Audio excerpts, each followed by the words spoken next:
Welcome to Raj economics and commerce classes. मैं हूं नीरज कुमार और आज मैं आप लोगों के बीच आ गया हूं class 11 economics, JAC board, CBSE and other state board. ठीक है, उन लोगों के लिए इंपॉर्टेंट एमसीक्यू लेकर के जो किस पर बेस्ड है, some important sources of secondary data, that is census and NSSO. ठीक है, ध्यान रखिएगा, जिनका भी एग्जाम आने वाला है क्लास 11 का, उसमें स्टैटिस्टिक्स है, इकोनॉमिक्स का पार्ट है ना, तो उससे सवाल आपका अच्छा खासा आता है।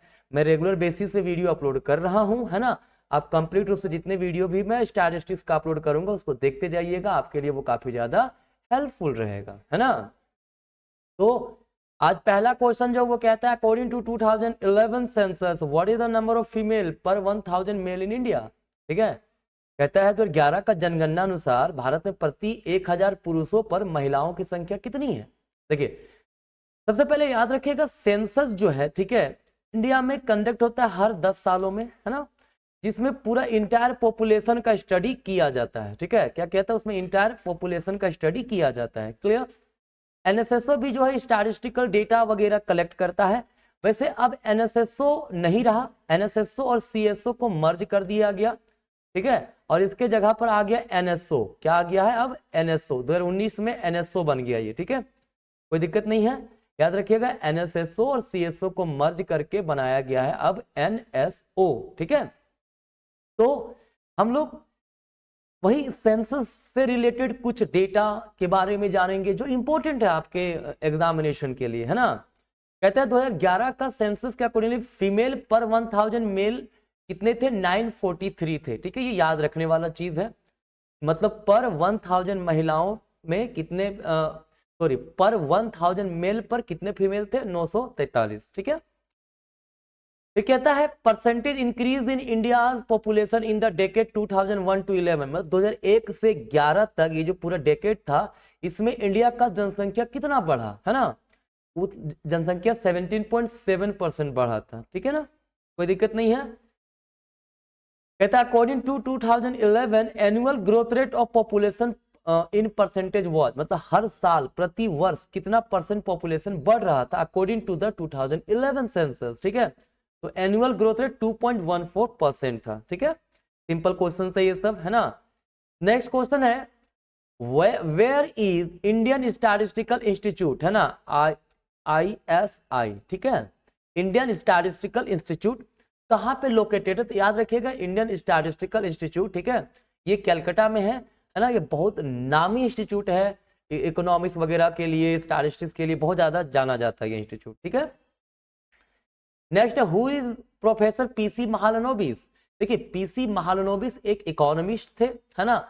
अगर इंडिया में आप लोगों ने 5 ईयर प्लान के बारे में सुना होगा, इसके बारे में, 5 ईयर प्लान के बारे में, तो इंडिया में जो 5 ईयर प्लान बना था ना, उसका जो सेकंड 5 ईयर प्लान बना था, सेकंड वाला, ये पीसी महालनोबिस के मॉडल पर ही बेस्ड था। ठीक है, तो हमारा आंसर क्या होगा, ऑप्शन नंबर ए, इकोनॉमिस्ट, अर्थशास्त्री। ठीक है, फिर है according to census 2011 population of India was in crore, है ना, कि जब इंडिया का सेंसस 2011 को कंसीडर करें तो इंडिया का पॉपुलेशन कितना था, तो 121.08 करोड़ था। ठीक है, क्लियर है ये।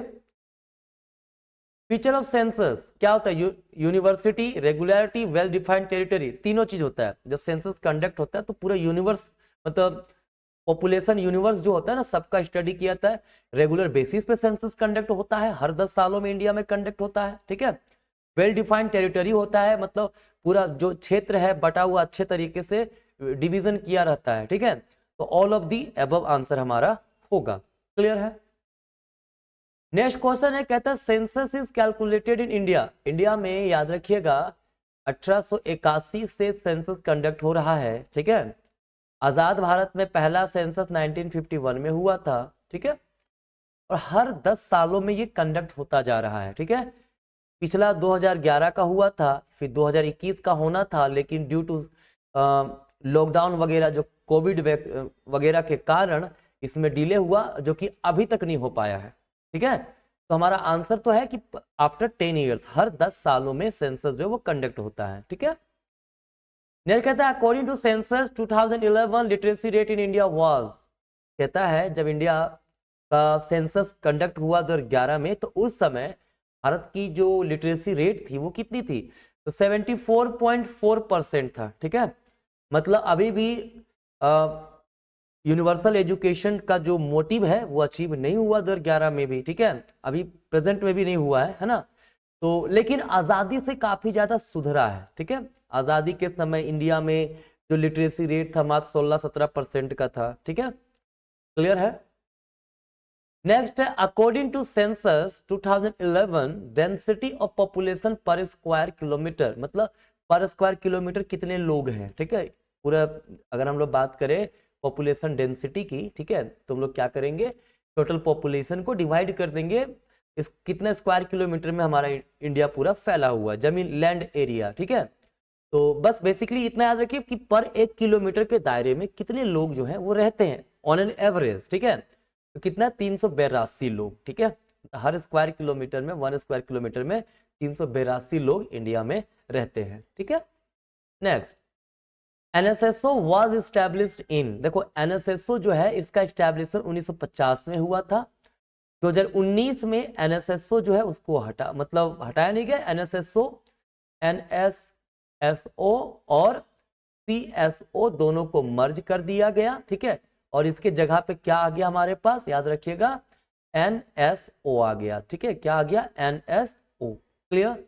तो ये कुछ क्वेश्चंस थे हमारे किससे रिलेटेड, ये रिलेटेड थे आपके सेकेंडरी डेटा का जो हमारा इंपॉर्टेंट सोर्स है सेंसस और एनएसएसओ, उससे रिलेटेड प्रॉब्लम्स था। ठीक है, याद रखिए पिछले वीडियो में मैंने बताया था कलेक्शन ऑफ डेटा से रिलेटेड एमसीक्यूज। ठीक है, आज सेकेंडरी डेटा के बारे में, मतलब उससे रिलेटेड जो इंपॉर्टेंट सोर्स है दैट इज सेंसस एनएसएसओ, उसका एमसीक्यू किए हैं। ठीक है, याद रखिएगा जितनी भी वीडियोस मैं आप लोगों के बीच लेके आ रहा हूँ ये आपके लिए काफी ज्यादा हेल्पफुल होने वाला है, तो रेगुलर बेसिस पे देखिए और जिनका एग्जाम है लोगों को शेयर कीजिए। ठीक है, तो आज कहीं तक मिलेंगे नेक्स्ट वीडियो में, तब तक के लिए आप सभी को बहुत बहुत धन्यवाद।